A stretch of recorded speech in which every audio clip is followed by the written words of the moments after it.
पाठ 7 रसोई घर। बच्चों, आज हम इस कविता से संबंधित प्रश्नोत्तर कर रहे हैं।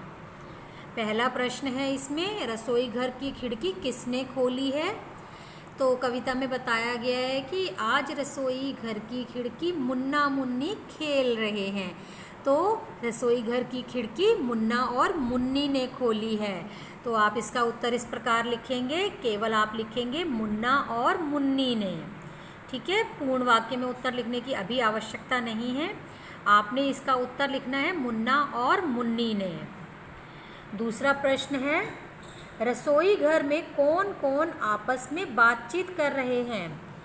रसोई घर में कौन आपस में बातचीत कर रहे हैं।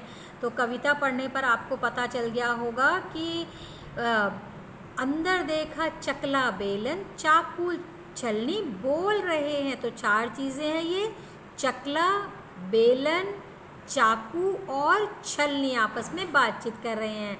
तो आप इसका उत्तर इस प्रकार लिखेंगे कि चकला कॉमा बेलन कॉमा चाकू और छलनी। आपने केवल उन चीज़ों के नाम बताने हैं जो आपस में बातचीत कर रहे हैं। अगला प्रश्न है, चाकू से क्या क्या काटते हैं। क्या क्या काटते हैं चाकू से? फल और सब्जियां। तो आप इसका उत्तर इस प्रकार लिखेंगे कि फल और सब्जियां। अगला प्रश्न है, खाना खाते समय हम किन किन चीज़ों का प्रयोग करते हैं। खाना खाते समय हम किन किन चीज़ों का प्रयोग करते हैं। यहाँ पर किन किन चीज़ों से अभिप्राय खाने के लिए इस्तेमाल किए जाने वाले बर्तन हैं, कि हम खाना खाते समय किन किन बर्तनों का प्रयोग करते हैं। तो इसका उत्तर हम इस प्रकार लिख सकते हैं कि थाली, कटोरी, चम्मच और गिलास आदि। अगर कोई बच्चा इस उत्तर को अपने तरह से लिखना चाहे तो वह लिख सकता है कि हो सकता है कि वो अपना खाना खाते समय किन्हीं और बर्तनों का भी प्रयोग करे। ठीक है, तो इस प्रश्न का उत्तर सभी बच्चे अपने हिसाब से लिखेंगे, लेकिन जो कॉमन उत्तर है वो यही है कि थाली, कटोरी, गिलास और चम्मच। अगला प्रश्न है, अगला और अंतिम प्रश्न है, इस कविता में किन 4 सब्जियों के नाम आए हैं।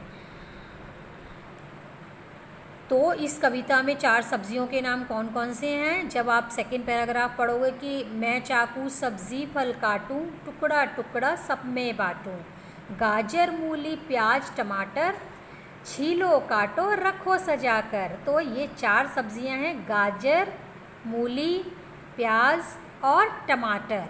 इन 4 सब्जियों का जिक्र इस कविता में हुआ है। तो आप यही आंसर लिखेंगे कि लिखेंगे गाजर, मूली, प्याज और टमाटर।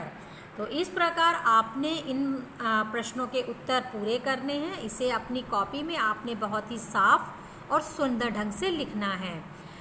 आपकी सुविधा के लिए इसी अभ्यास पत्र के नीचे इनके उत्तर भी दिए गए हैं। कठिनाई अनुभव होने पर आप इनके उत्तर यहाँ से देख सकते हैं। आपने काम पूरा करने के बाद अपनी शब्दों की वर्तनी को इसमें से मैच जरूर करना है, चेक करना है कि कहीं किसी शब्द की वर्तनी गलत तो नहीं है।